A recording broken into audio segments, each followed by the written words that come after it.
For your cheapest and most reliable place to buy FC24 coins, check out mmoexp.com. Link is down in the description below. Use the code WOLF at the checkout for 5% off your order. As the right winger is holding the width on that right hand side, the right central midfielder will really push up in between our striker and our right winger, because our right winger is hugging the touchline. As our left central midfielder will stay where he is in that left central midfield position. Think of that player like a Rodri, a Boubacar Kamara, you know, that type of player. The left winger will be making penetrating runs inwards, but then the left back will be the one providing us that width on the left hand side. So as our left winger comes inwards, our left back will be on the left hand side on the overlap. Yes, then YouTube, we are back. Drop this video a like for me, and if you can hit that subscribe button to my channel, that would mean the world to me. So today's custom tactics video is going to be on a formation that I absolutely love, and it is the 4-3-3-4 variant, so the variant that does have the cam. This formation is amazing because you've got everything. You've got two kind of like sitting central midfielders, but not sitting.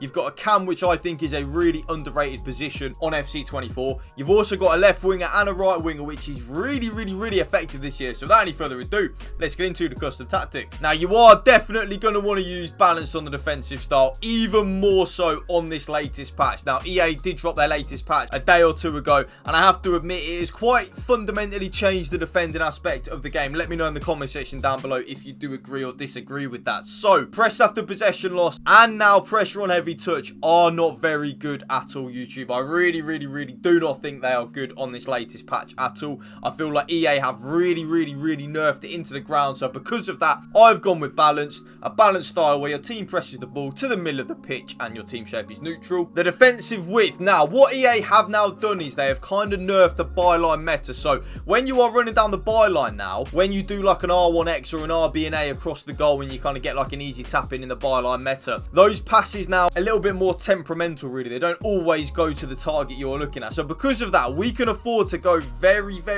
narrow, because if we let our opponents attack the byline 9 times out of 10 now, we're not going to concede a goal from it. So I've gone all the way down to 40 on the defensive width. Yes, 40 on the defensive width. This just means that we are a lot more narrow in the middle of the pitch, and we don't leave a lot of gaps in the middle of the pitch for our opponent to exploit. You know, our left back and our left centre back are a lot closer together. Our right back and our right centre back are a lot closer together. Our whole back four in general is just more closer together, which does make us harder to break down. The defensive depth, you know what I'm going to say at this point, YouTube. There are two options that you can use with this. Okay, so option number one is the option that I use, and that is if you do play on new gen and you are semi-decent at defending, really. And that is the 71 depth. Now, if any of you don't know what the 71 depth does, when we lose the ball, our team will automatically press and automatically offside trap. But on the flip side of that, if you were to use a pressure on heavy touch, it would drain our stamina. That doesn't happen when we're using the 71 depth. It's like a really weird little thing that EA have done, where it's kind of the game doesn't realise that you're actually pressing, so your team doesn't drain stamina. It's what makes it so broken and so effective. But the second option is if you play on old gen or you play on new gen,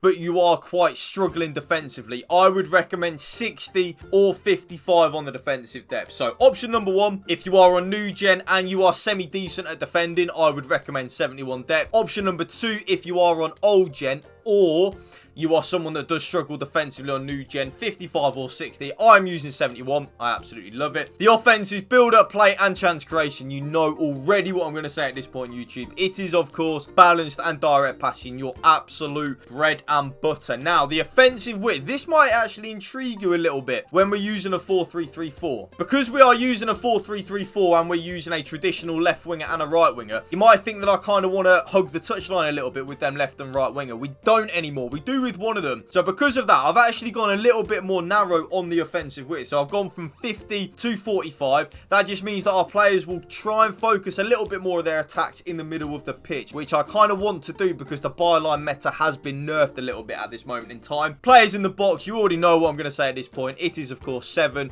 The way I look at that, YouTube, the more players that we have in the box, the more likely we are to score a goal. It is so simple when you break it down like that. 2 corners and 2 free kicks like so. Custom tactics done. Let's get into the player instructions. Now, you already know what my striker is going to be on. If any of you have ever watched a Connor Woolf custom tactics video, my striker never, ever, ever changes the player instructions, no matter what formation I'm using, no matter what custom tactics I'm using, because I think there are two key fundamental things that you need on your striker on FC24 to really create opportunities and score goals. And that is, of course, stay central and getting behind on the striker. The stay central, pretty obvious, especially when we're using a 4-3-3 formation, actually. I do not want my striker venturing out wide. We've already got a left winger and a right winger. We don't want the striker to be doing that. We want our striker to be in them central areas of the pitch. And the getting behind is so obvious when you think about it. I also want my striker making penetrating runs in behind YouTube. I really do. That's what I want my striker to be doing. Staying in them central areas of the pitch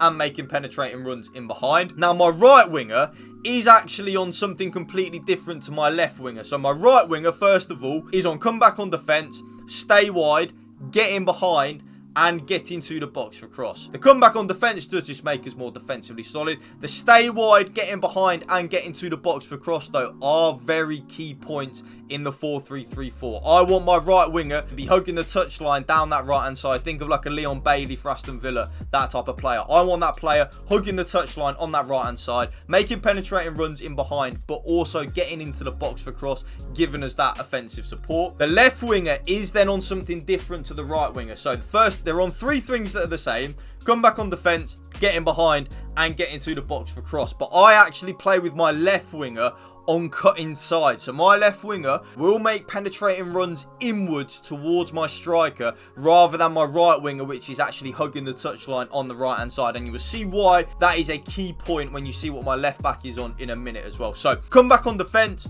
cut inside, get in behind, and get into the box for cross on the left winger. The cam is actually on very basic playing instructions, really. So basic defence support, but also on getting to the box for cross. I want my cam to really get into the box for cross, get a lot of goals, and get a lot of assists for us. The right central midfielder, now this is why I have my right winger on stay wide, because my right central midfielder is more of a traditional cam kind of thing, like a number 10. So because of that, I have my right central midfielder on getting to the box for cross, balanced attack, and cover centre. So if you think about it logically, YouTube, as my right winger is hugging the touchline on that right hand side, my right central midfielder will push further up into that number 10 position, kind of like in between my striker and my right winger. It's actually so underrated and so hard to pick up when you think about that. The right winger's holding the width on the right hand side, but then the right central midfielder is then giving support in between the striker and the right winger.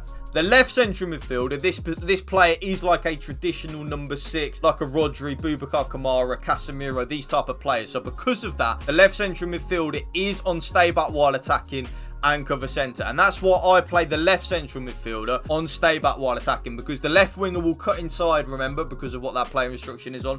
As the left winger cuts inside, I don't want my left central midfielder venturing forward at all, because then they're just getting in the way of each other. So that's why I play my left central midfielder as the traditional number 6, and then my left back, YouTube, is the one that is on join the attack and overlap. So if you think about it logically, I will now break it down for you very simply here. As the right winger is holding the width on that right hand side, the right central midfielder will really push up in between our striker and our right winger, because our right winger is hugging the touchline, as our left central midfielder will stay where he is in that left central midfield position. Think of that player like a Rodri, a Boubacar Kamara, you know, that type of player. The left winger will be making penetrating runs inwards, but then the left back will be the one providing us that width on the left hand side. So as our left winger comes inwards, our left back will be on the left hand side on the overlap. Very key, YouTube. Definitely give it a go. Both my centre backs are then on stay back while attacking, normal interceptions, and stick to position, so completely default. My right back also is on stay back while attacking,